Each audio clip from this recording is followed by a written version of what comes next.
take long, so it should be right. Yeah, hopefully. Right, hello there guys, welcome back to a new video. Now, I'm actually doing back-to-back recording again. I've just finished work. We're at Graham's, as you can probably tell. And the bonnet is back up on the RS4 again. Today, all we're basically doing is we're just servicing a dump valve, or a diverter valve, because the seals and stuff are starting to fail on his ones. So, literally, probably ain't going to take long. It's 3 tools from what I can see, maybe 4. And a couple of seals. So let's see what's going on.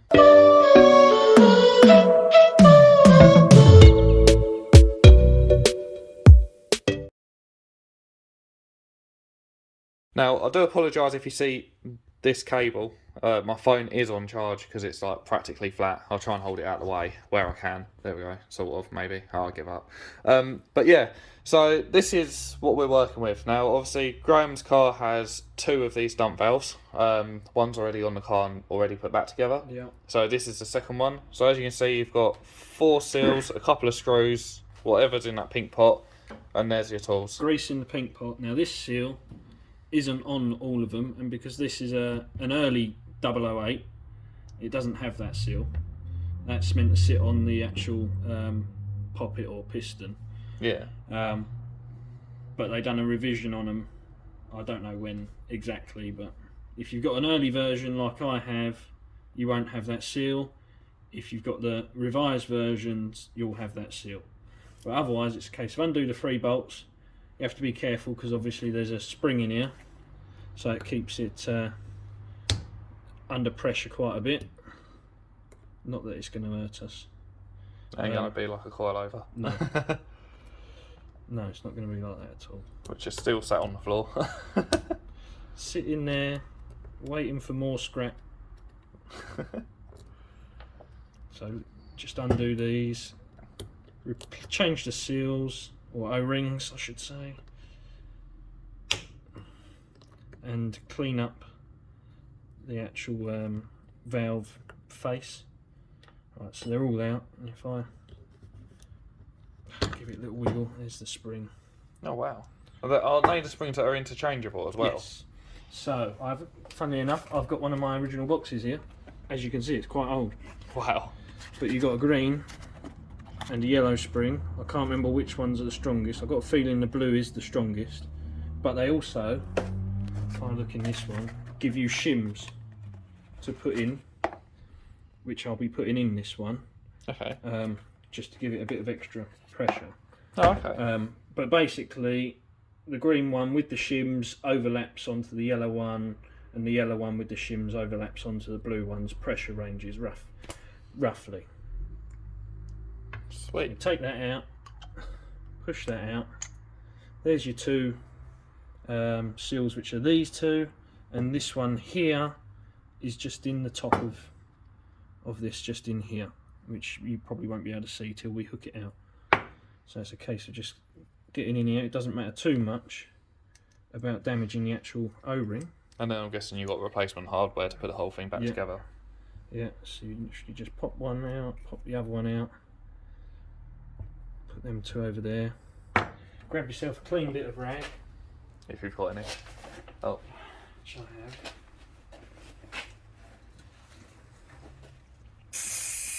Give it a good clean up. Braking fluid cleaner, or any sort of cleaner will really do, just to make sure it's got a good clean. Then you check around this surface on these ones, because it's metal on metal, they can get a bit of damage or a bit of wear and leak through. They seem good, yeah? But it doesn't seem too bad, although it was leaking out of there, which I can send you through the test video to show on the actual clip somewhere around now. But yeah, you just clean these out, and then you put a bit of fresh grease in onto the fresh seal faces. At the moment I'm just putting my fingernail in there so I can run it into the groove. If you've bitten your nails off completely, use a screwdriver or something like that. But you basically just want to make sure this is all nice and clean, and then you do the same within here. So is that a very important step, or are you just doing it just for the sake of doing it? This is quite important because if there's any debris in here and you put your fresh seals in, they'll have a bit of extra pressure against the side walls of the housing and the piston, and if there's anything in there it can rub through and cause them to leak almost straight away. So what sort of debris are you likely to find? Just like carbon build-up? Or... Mainly carbon build-up, unless you're unlucky and your turbos are gone pop, or turbo if you've got a 1.8 20 valve. Same on the 20 valves these are. Then you might get some actual metallic-y debris in there, but you should just basically find carbon build-up type. Yeah. Nothing too drastic. That's not too bad then. Right, so with that being cleaned, we now get the little grease, which is little. That is quite cool, now, actually. 2 seals that are thick and 1 seal that is thin. The thin one goes in the top of the housing, 2 thick ones go on the piston. So we literally just dab a bit in here and work it round. Would you say it's a generous amount or just a nice light coat? It's a light coat. I'm pretty certain it even says on the cap, use a thin layer of grease. So yeah, if you've got 008s, or I think they even do 007 kits still, which is the old ones. Insert James Bond. Yeah, they do service kits for them. If you've never had it done and you've had it for quite a few years, I'd recommend just doing it anyway, because obviously these things wear out over time as they're rubbing along up and down the sides. It'd be like a normal engine, I'm guessing. It would just wear and tear if you don't keep on top of it. Exactly. So then you just literally work that in there. Nothing too drastic at all with these. This might be a video that we can do in one clip. If you're lucky. Yeah. Alright, so that's then that bit done.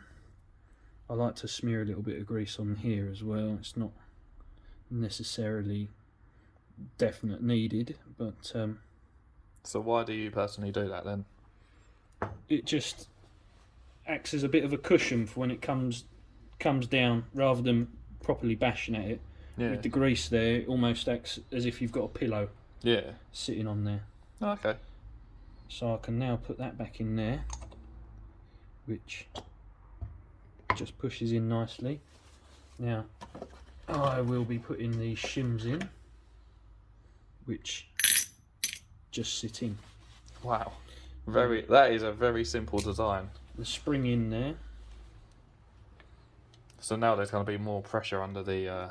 Yeah, a bit more pressure on that spring. Yeah. Now we've got the harder one to get out, because it's just smaller.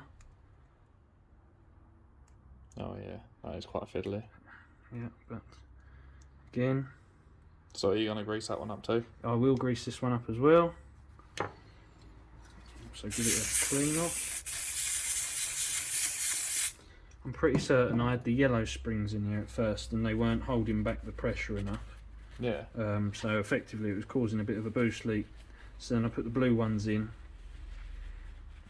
This is ages ago I've done that, and that solved that issue. Yeah. But if putting a stronger spring in doesn't usually solve the issue, you've probably got a leak between the in and out. Oh, okay. Which would be that piston face, either damaged or wearing, dirty, worn, etc. Yeah. Right. So then. So are these kits quite cheap or are they quite expensive? I think it was £13, something like that. That is not too bad at all. Yeah. Is that a genuine forge one or just genuine forge? I mean, if you wanted to, you could probably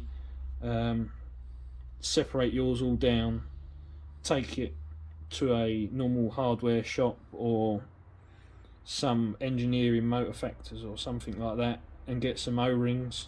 Yeah. To fit it, but 13 quid, is it worth the hassle? Yeah, exactly. When you know they're going to fit just like that. Yeah. Then the harder part is to put these, probably the hardest part of the job is to put these springs back, bolts back in the holes. Yeah, and you're using your new ones as well, aren't you? Yes, using the fresh ones. Cool. Just a case of get it started whilst holding it down. There's quite a bit of force because I'm on the highest spring now, but I see you shaking. it's quite hard just to hold it. Yeah. I mean, you might be able to get away with putting it in a vice or something like that to assist you, but To be fair, it's not really needed. for practically a 5-minute task, that's very simple. Yeah, they're not too bad at all. Yeah, I'm guessing you just work it down evenly. Yeah. Just got Right. it. Well, I'll stop recording for now, and then when we're back over at the engine bay, we'll see how to hook it all back up. Right, so now we're going to pressurise it and see if there's any leaks. So, got a tiny one by the looks of it. Mind you, that's sitting at 2 bar, isn't it? On here, on the regulator. Pull that off, look, we can have a nice clean screen. Oh yeah, 2 bar. Sitting at 2 bar, which is more pressure than what the car runs. Car runs 21 psi, so it's about 1 1/3 bar. Yeah, and there's nothing. Nothing. So, all sealed up, all good. And that is a very successful, very cheap, and very almost essential sort of repair, really, isn't it? I would say that it's a service item now, yeah. So I haven't done it for 10 years, and I knew that something was wrong in the way of a boost leak with it this year driving it. So I pressure tested it with the pressure tester that's sitting on that shelf behind the multi-purpose grease, which goes on here. Yeah. And then you pressure it up to 10-15 psi, something like that, and listen for air leaks. I couldn't hear anything. I sprayed it up with like leak detector spray as well, so basically fairy liquid and water mixture. Sprayed it around all the joints, had nothing coming out. So I went down the route of checking these, because this was like a nice cheap fix if it was these at fault. If it weren't these at fault, then I would have potentially had either a boost issue with the N75 valve or a turbo dead, which... Is the N75 valve an arsehole job, or...? It's not too bad, it's on the top there somewhere. Oh, okay. I think it might be that one, I can't remember, it might be that one. No, that's not too bad then. But a turbo would be quite upsetting. Yeah, turbo's engine out job, Yeah. and you've got to get a pair, really, and you won't have much change out of $3,000 just for the turbos. Ouch. So the turbos on this, or a Corolla. About right, isn't it? Pretty much.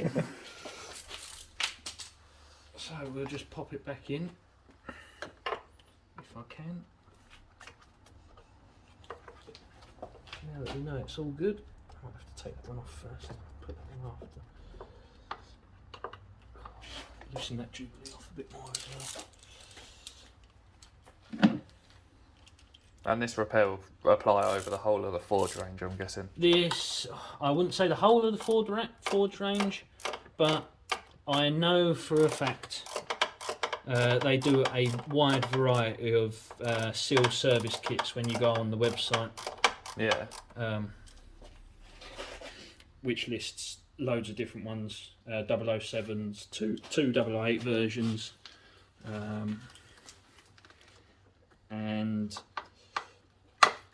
I would expect them to have kits for others as well, but these obviously 20 valve turbos, 1.8 20 valve turbos will have one of these. C5 RS6s, I believe we've got 2 of these as well. So basically anything that's around the 2000 age, Yeah. that's from VW, that's turboed petrol, will probably have one of these setups on it. Oh, okay. So wrap my vacuum line back. Pop that back on.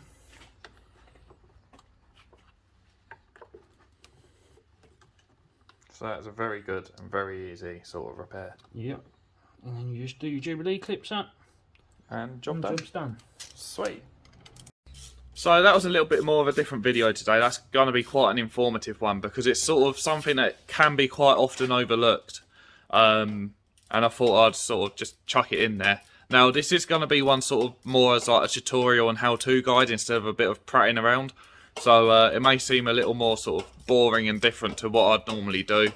But if you guys have a forged dump valve or any form of dump valve for that matter, at least you now know how to service them and what to look out for and all that sort of stuff. So I really do hope this has helped you guys out. And if it has, please be sure to slap a like on it. Comment down below what turbo car you've got if you've got a turbo car. And more importantly, hit that subscribe button and I will catch you guys in the next one.